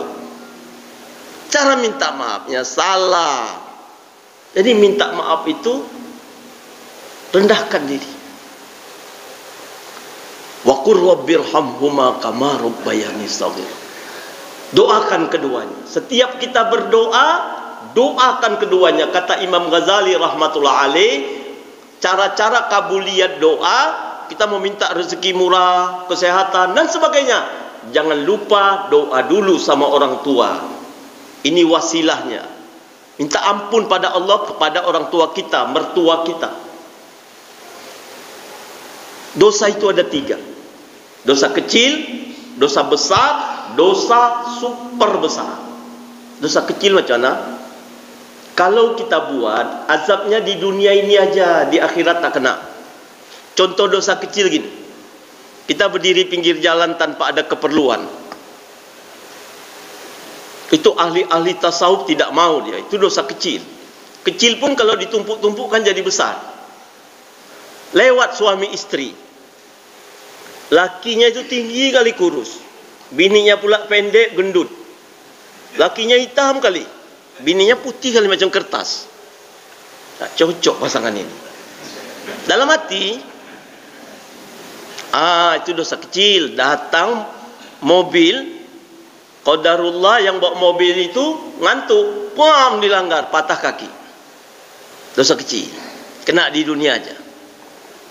Enggak ceritakan sama orang, dalam hati enggak cocok pasangan suami istri. Dosa besar, meninggalkan solat fardu dengan sengaja bagi yang sudah akil balik. Azabnya kena di dunia, di akhirat pun kena. Tapi setelah diazab dikeluarkan masuk surga. Di antara dosa besar itu apa? Meninggalkan solat fardu dengan sengaja. Nabi katakan, sekali saja umatku yang sudah akil balik tinggalkan satu solat fardu dengan sengaja, tercantum nama dia di 7 pintu neraka. Sejak saat itu setiap pintu menjerit-jerit memanggil namanya, dia wajib masuk selama 1 hukum. Sahabat tanya, 1 hukum berapa lama ya Rasul? Nabi katakan 80 tahun akhirat. Dengan perbandingan 1 hari di akhirat sana bagaikan 1000 tahun di dunia ini. Jadi kalau dikali dengan tahun Hijriah yang per tahunnya 360 hari, jumlahnya 28.800.000 tahun di dalam neraka Sakor. Setelah diazab begitu lama, untuk 1 kali meninggalkan solat ya. Kalau 2 kali, kali 2 lah. Dikeluarkan. Kalau dosanya cuma itu, ada dosa-dosa lain, dikeluarkan masuk dalam surga. Ini dosa besar. Ada dosa super besar. Kalau dilakukan di dunia sebelum mati kena, di akhirat kena dan tidak keluar lagi. Saking besarnya dosa itu gugur imannya. Kalau imannya gugur, solatnya, puasanya, zakatnya, hajinya, infak sedekah, perjuangan agamanya, zikrullah, tilawatil Quran, semua dibuang Allah. Apa dia di antara dosa super besar itu? Syirku billah, mensyirikatkan Allah. Wa may yusyrik billah faqad harramallahu alaihi jannah. Siapa mensyirikatkan Allah, maka Allah haramkan untuk dia masuk ke dalam surga. Ditaukid, sungguh diharamkan untuk dia masuk surga. Apalagi uququl walidain, durhaka pada 2 ibu bapa. Kata Nabi, ahli surga berjalan di padang mahsyar 1000 tahun mau sampai ke dalam surga. Sudah cium raihanatul jannah, harum baunya surga. Demi Allah, anak-anak yang durhaka pada 2 ibu bapanya diharamkan cium bau surga. Seorang laki-laki datang jumpa Nabi, ya Rasulullah, saya tinggal sama mak berdua. Saya sayang kali sama mak. Saya kerja, hasilnya semua untuk mak. Saya siapkan makan minum mak. Saya tak makan sebelum mak makan. Saya tak tidur sebelum mak tidur. Saya cuci pakaian mak. Tapi mak ni suka merepet-repet. Bolehkah saya bantah? Saya senggak, saya lawan. Nabi bilang tak boleh. Andai kata kau gendong ibumu dari Hadramaut Yaman menuju Makkahul Mukarramah untuk laksanakan padu haji dan umrah di terik matahari, kau belum balas jasa. Andai kata kau jadi anak sebaik-baik anak kepada ibunya, kau pun takkan mungkin membalas jasanya. Al jannatu tahta aqdamin ummahat. Surga itu terletak di bawah tapak kaki mak. Anak ini pulang, dia peluk ibunya, dia cium Umi. Umi cakaplah macam-macam ni, saya enggak sakit hati. Ibu-ibu yang mulia, saya katakan tadi kedudukan mertua. Ibu-ibu janganlah bikin tingkah yang tidak-tidak hingga suami durhaka kepada orang tuanya. Kadang-kadang datang cobaan tanpa kita sadari. Kita punya mak mertua, sudah 2 tahun kena stroke ganas, tebeol terkencing di tempat tidur, matanya terbuka tapi enggak lihat, kupingnya budek. Yang urus siapa? Ayah. Qadarullah, satu hari pulang dari masjid, ayah dilanggar mobil dan wafat. Setelah takziah malam ketiga, kata suami kepada istrinya, mak nampaknya harus dibawa ke rumah kita. Selama ini yang ngurus mak itu ayah. Abang saya satu di Malaysia, kakak saya di Jakarta. Adik satu kuliah di Perancis. Sayalah anaknya yang ada di Banda Aceh ini. Sayalah yang ngurus, kita bawa ke rumah. Rumah yang ditempati mak tu kita sewakan, uangnya kita infakkan ke masjid, ke pesantren. Niatkan pahala untuk ayah bunda. Kata si istri, saya enggak mau campur sama mak mertua. Kalau abang bawa mak ke rumah ini, bikin rumah lain untuk saya. Saya tinggal dengan anak-anak di rumah baru, abang tinggal sama mak. Kata suami, dek, saya kan mau cari nafkah. Siang hari saya cari nafkah. Kamu jaga mak, ganti pampers, suapin makannya, perlu diganti bajunya, diganti. Malam abang yang urus. Kata istri, saya enggak mau. Pokoknya saya enggak mau, titik. Kalau dibawa juga enggak dibikin rumah untuk saya, kita cerai. Suami bingung, gimana ini cara? Syaitan datang menggoda. Kok repot amat? You kan orang kaya. Udah deh, antar aja ibumu ke rumah penitipan orang tua jompo. Kan dia enggak tahu, matanya enggak lihat, kupingnya pun budek. Berapa sih per bulan? Diantarlah mak yang tua renta tak sadar diri ke tempat penitipan orang tua jompo. Dibiayai urus mak per bulan, cebokin mak, ganti pempes mak. Anak dan menantu macam ni tak cium bau surga. Walaupun mereka hafal Al-Quran 30 juz, bisa baca kitab kuning, ulama besar dua-duanya, tapi durhaka sama orang tuanya, tak cium bau surga. Sayangilah 4 orang tua ini. Di sana tersimpan keridhaan Allah. Ibu-ibu, bapak-bapak yang mulia, masa kita nikah dulu, hampir semua harapan pengantin baru itu apa? Bagaimana rumah tangga itu bahagia dan diberikan anak yang soleh-soleh. Melalui tausiah ini, saya ingatkan kiat-kiat untuk dapatkan anak yang soleh-soleha. Buat baiklah kepada mak bapak kita. Nabi bersabda, berbuat baiklah kau kepada ibu bapamu, kelak anakmu akan berbuat baik kepadamu. Kalau kau durhaka kepada ibu bapamu, kelak anakmu akan durhaka kepadamu. Abu Laith Samarkandi rahmatullah alaih dalam Tanbihul Ghafilin bercerita, di pasar orang sedang sibuk berjualan macam pasar Aceh itu. Tiba-tiba satu orang tua jatuh telentang, dipukul anak kandung, mulutnya berdarah-darah. Orang ramai mau memukul anaknya itu, tapi kata bapak yang jatuh tu, jangan pukul dia, bukan dia salah, saya yang salah. Orang ramai bertanya, apa salah bapak? Kata bapak tua tu, dulu di tempat ini aku pernah memukul ayah kandung. Benar Nabi SAW, di tempat yang sama dia dipukul oleh anak kandung. Kata orang tua dulu, kena hukum karma. Anak-anak muda sekarang ni tak tahu dia tu hukum karma. Bahasa itu tak dipakai lagi. Kata mereka, kena rahasia ilahi. Kita jangan sampai terkena rahasia ilahi. Sayangi orang tua ini, di sana tersimpan kasih sayang Allah Ta'ala. Ridallah fi ridal walidain. Keridhaan Allah bergantung pada keridhaan dua ibu bapa.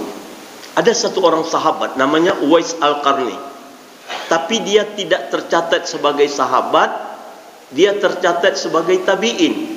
Karena sampai Nabi wafat, dia tidak pernah jumpa Nabi. Kenapa dia tidak jumpa Nabi? Apabila ada orang dari Yaman mau berangkat jumpa Nabi ke Madinah, dia titip pesan.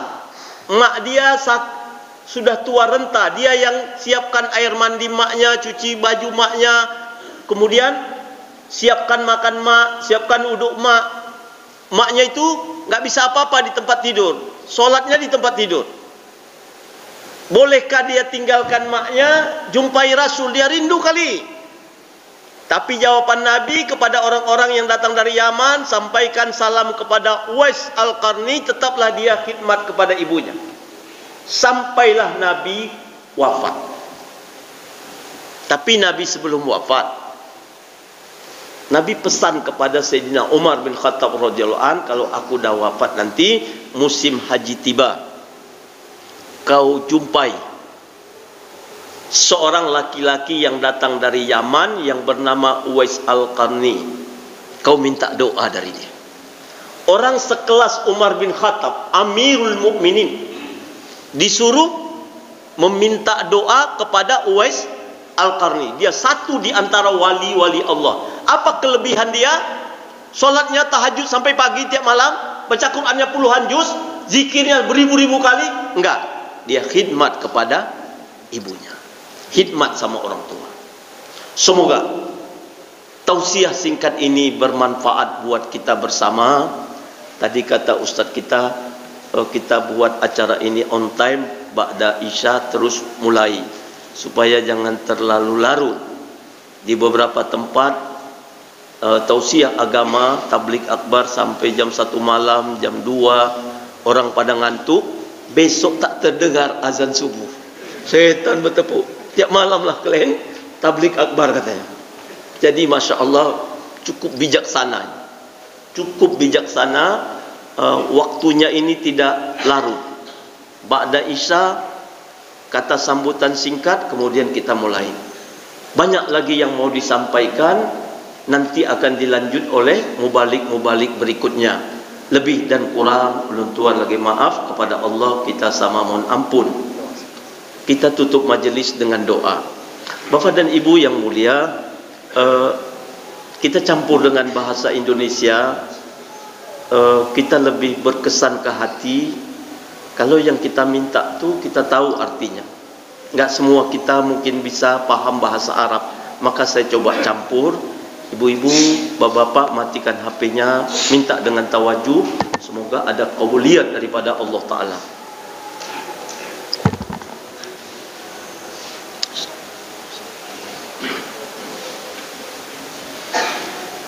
Na'udzu billahi minasyaitonir rajim. Bismillahirrahmanirrahim. Alhamdulillahi rabbil alamin. Wassalatu wassalamu ala asyrafil anbiya'i wal mursalin. وعلى آله وأصحابه أجمعين.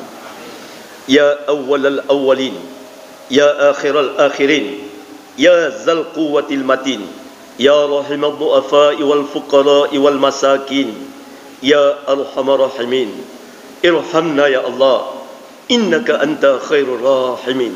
تقبل دعاءنا إنك أنت السميع الدعاء. استجب دعاءنا يا ذا الجلال والإكرام. Allahumma inna nas'aluka min khairi ma sa'alaka Rasulullah sallallahu alaihi wasallam wa na'udzu bika min syarri ma sta'adzaka Rasulullah sallallahu alaihi wasallam. Antal musta'an wa alaikal balagh wa la haula wa la quwwata illa billahil aliyyil azim. Hasbunallahu wa ni'mal wakil, ni'mal maula wa ni'man nasir. Ya Allah ya Karim, dengar doa kami ya Allah.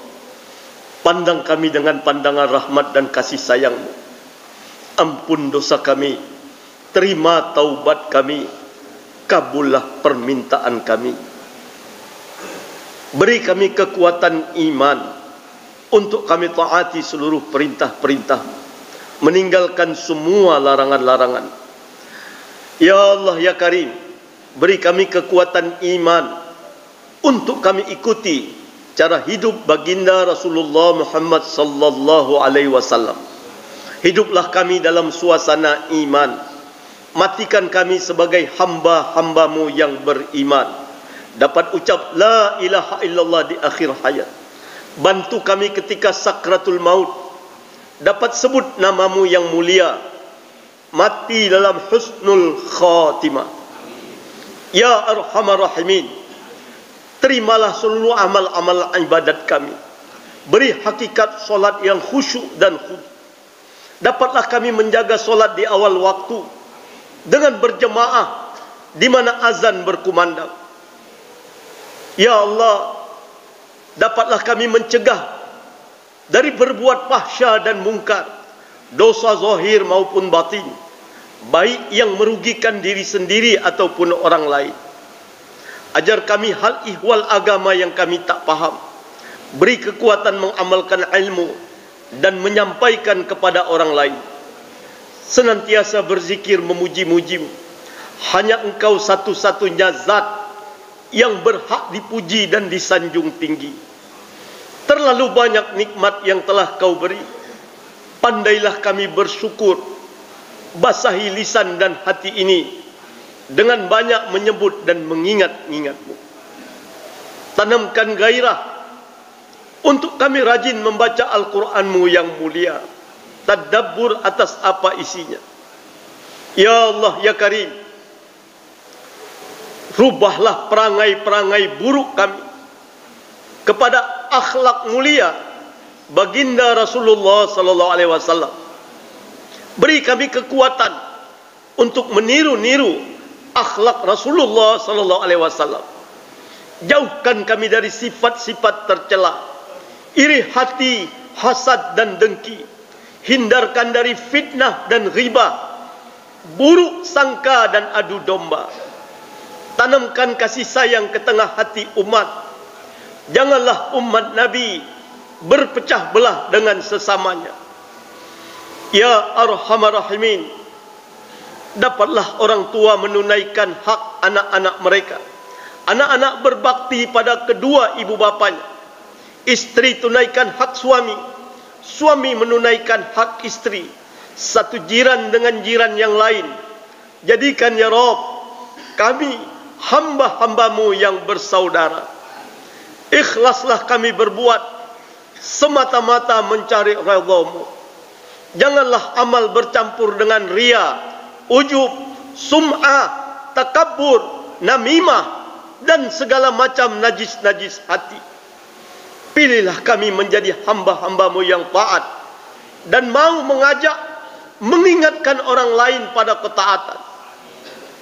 Lahirkan anak-anak yang soleh-soleha, alim-alimah, hafiz-hafizah, da'i-da'iyah, mujahid-mujahidah dari rumah-rumah tangga kami.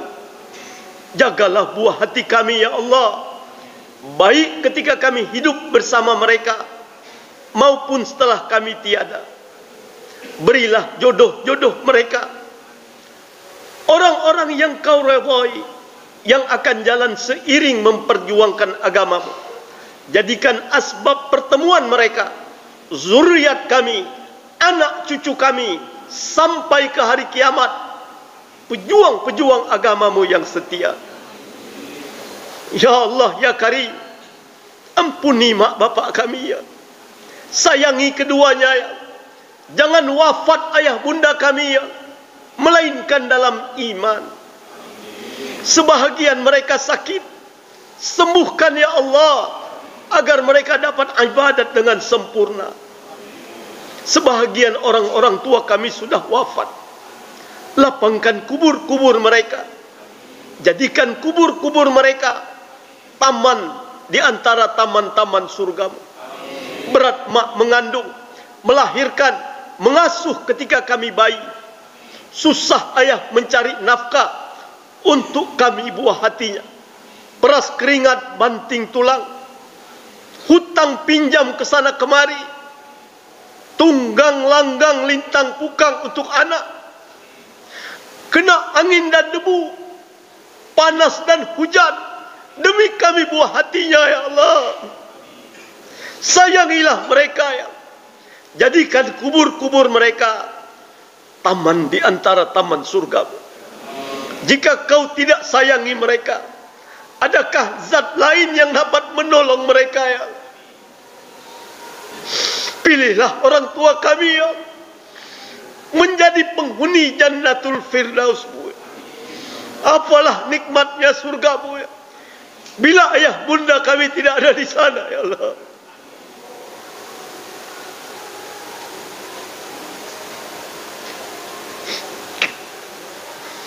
Ya Allah ya Karim, ampuni dosa kami ya.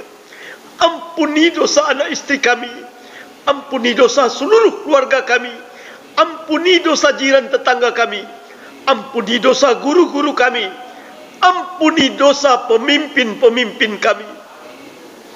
Tanamkan hakikat taubat kepada pemimpin-pemimpin kami.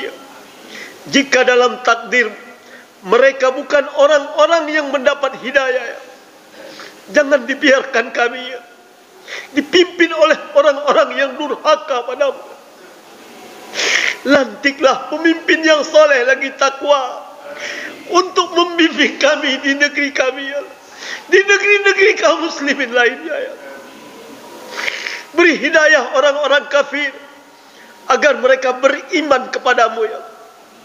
Jika dalam takdirmu mereka bukan orang-orang yang mendapat hidayah untuk beriman, lindungilah kami dari keburukan kejahatan mereka ya.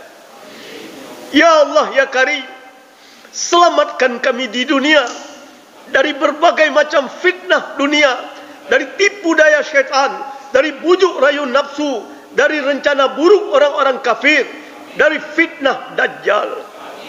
Selamatkan kami di kubur, lindungi kami di mahsyar, bantu menyeberang titik sirat, hindarkan kami dari azab neraka.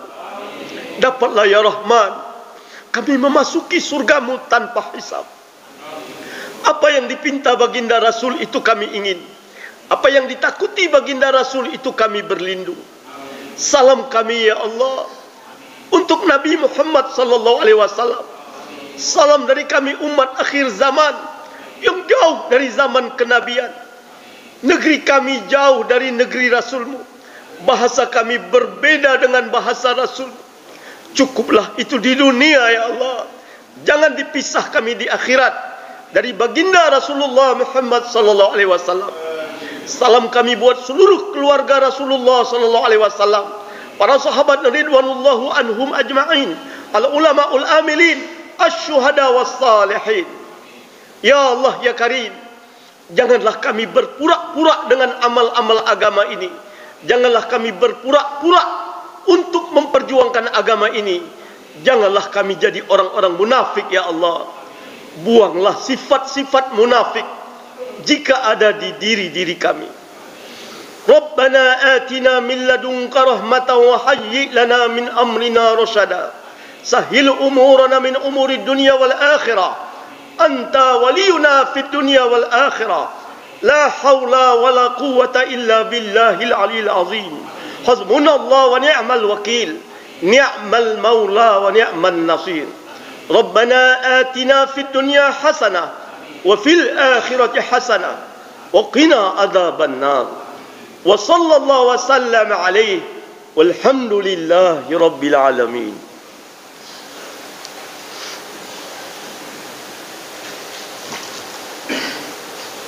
Bapak dan Ibu yang mulia, sebelum saya tutup dengan salam, mari kita selawat.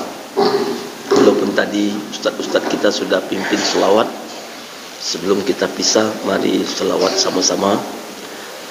Sallallahu ala Muhammad, sallallahu alaihi wasallam, sallallahu ala Muhammad, sallallahu alaihi wasallam.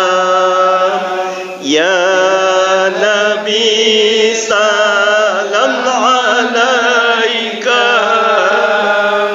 ya Rasul